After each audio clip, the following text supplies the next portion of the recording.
Exercise আপোনালোকে ভুলকে কৰি আছে নে শুদ্ধকে কৰি আছে সেইটো জানিবৰ কাৰণে আপোনালোকৰ তিনিটা ইম্প্ৰুভমেণ্ট জনাটো খুবেই দৰকাৰ। মানে আপোনালোকে যেতিয়া এক্সাৰচাইজ কৰা আৰম্ভ কৰিব, ছাপ'জ সেইটো খোজ কঢ়াই হওক বা দৌৰাই হওক বা জিমত গৈ পেলাই এক্সাৰচাইজ কৰাই হওক বা ঘৰত থাকি এক্সাৰচাইজ কৰা হওক, সেই এক্সাৰচাইজৰ পৰা আপোনালোকে বেনিফিটছ পাই আছে নে নাই, নে এক্সাৰচাইজৰ কাৰণে আপোনালোকৰ শৰীৰত কিবা ছাইড ইফেক্টছ হোৱা আৰম্ভ হৈছে, সেইটো আপোনালোকে কেনেকৈ জানিব? আৰু সেইটো জানিবৰ কাৰণে তিনিটা ইম্প্ৰুভমেণ্ট হোৱাটো খুবেই দৰকাৰ। মানে আমাৰ জীৱনত, আমাৰ শৰীৰত তিনিটা ইম্প্ৰুভমেণ্ট হোৱাটো খুবেই দৰকাৰ।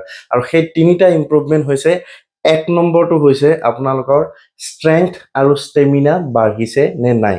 যদি এক্সাৰচাইজ আৰম্ভ কৰাৰ পিছত আপোনালোকৰ ষ্ট্ৰেংথ বাঢ়া নাই, ষ্টেমিনা বাঢ়া নাই, তেনেহ'লে জানিব আপোনালোকৰ এক্সাৰচাইজ কৰোঁতে কিবা এটা ভুল হৈ আছে।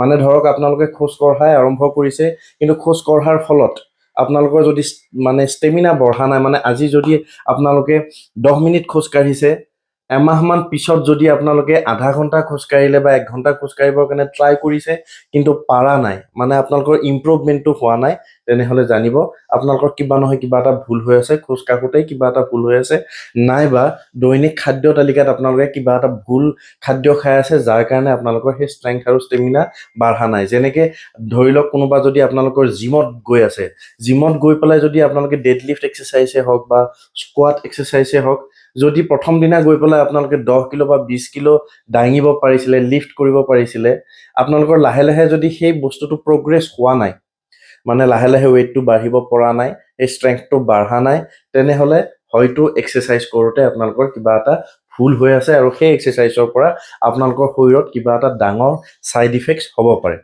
2 নম্বৰটো হ'ল আপোনালোকৰ শ্লিপ কোৱালিটি, মানে টোপনি ভাল হৈছে নে হোৱা নাই। আপোনালোকৰ যদি এক্সাৰচাইজ কৰি থকাৰ পিছতো ৰাতি টোপনি ভালকৈ নাহে বা গোটেই দিনটো টোপনি টোপনি ভাৱ এটা আহি থাকে, এলাহ ভাৱ এটা আহি থাকে, কিন্তু ৰাতি শুবলৈ যাওঁতে আপোনালোকৰ টোপনি আহিবৰ কাৰণে বহুত কষ্ট কৰিব লাগে বা ৰাতি খুব বেছি আপোনালোকৰ 4 ঘণ্টামানহে টোপনি হয়, বহুত দেৰিকৈ টোপনি আহে, তেনেহ'লে জানিব সেই যি এক্সাৰচাইজ আপোনালোকে কৰি আছে, সেই এক্সাৰচাইজ আপোনালোকে ভুলকৈ কৰি আছে, যাৰ ফলত আপোনালোকৰ এই অসুবিধাটো হৈ আছে। গতিকে সেই এক্সাৰচাইজৰ ইম্প্ৰুভমেণ্টটো কৰাটো খুবেই দৰকাৰ। এজন ভাল প্ৰফেশ্যনেল কোৱালিফাইড চাৰ্টিফাইড ট্ৰেইনাৰৰ লগত আপোনালোকে কথা পাতি আপোনালোকৰ এক্সাৰচাইজত কি কি ভুল আছে সেইটো জনাটো খুবেই দৰকাৰ।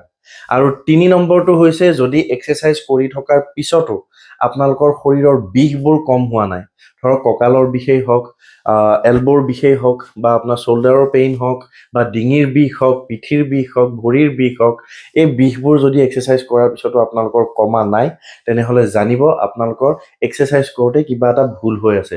গতিকে অতি শীঘ্ৰে আপোনালোকে এজন প্ৰফেশ্যনেল ট্ৰেইনাৰৰ লগত, কোৱালিফাইড চাৰ্টিফাইড ট্ৰেইনাৰৰ লগত আপোনালোকে কথা পাতি কি এক্সাৰচাইজত আপোনালোকৰ ভুল হৈ আছে বা কেনেকুৱা ধৰণৰ এক্সাৰচাইজ আপোনালোকে কৰাটো দৰকাৰ, সেইটো জানি লোৱাটো খুবেই প্ৰয়োজনীয়। গতিকে এই তিনিটা কথা আপোনালোকে মনত ৰাখিব।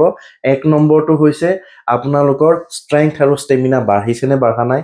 2 নম্বৰটো হৈছে আপোনালোকৰ টোপনিৰ কোৱালিটি, মানে ভালকৈ টোপনি আহিছে নে নাই, বিচনাত গ'লে টোপনিৰ কাৰণে কষ্ট কৰি থাকিব লাগে নেকি।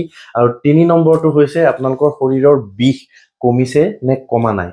এতিয়া 3 নম্বৰ পইণ্টটোৰ ক্ষেত্ৰত এটা কথা ক'ব বিচাৰোঁ, আপোনালোকে বহুত দিন যদি এক্সাৰচাইজ কৰা নাই, নকৰি পেলাই আপোনালোকে হঠাৎ এক্সাৰচাইজ ষ্টাৰ্ট কৰি দিলে, আপোনালোকৰ শৰীৰত পেইন এটা হয়, বিষ এটা হয়, মানে মাচলবিলাক বিষায়, মাচলবিলাক বিষায়, জইণ্টছবিলাক বিষায়।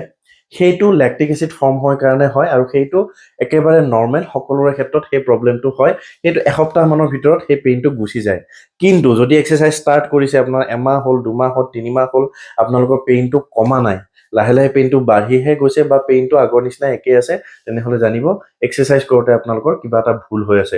গতিকে এই 3টা পইণ্ট আপোনালোকে খুব মানে দৰকাৰীভাৱে, খুব সাৱধানভাৱে গুৰুত্ব দিব, আৰু এজন প্ৰফেশ্যনেল এথলিট নাইবা প্ৰফেশ্যনেল ট্ৰেইনাৰৰ লগত, কোৱালিফাইড ট্ৰেইনাৰৰ লগত আপোনালোকে কথা পাতি কিনো আপোনালোকৰ এক্সাৰচাইজত ভুল হৈ আছে সেইটো জানি ল'ব।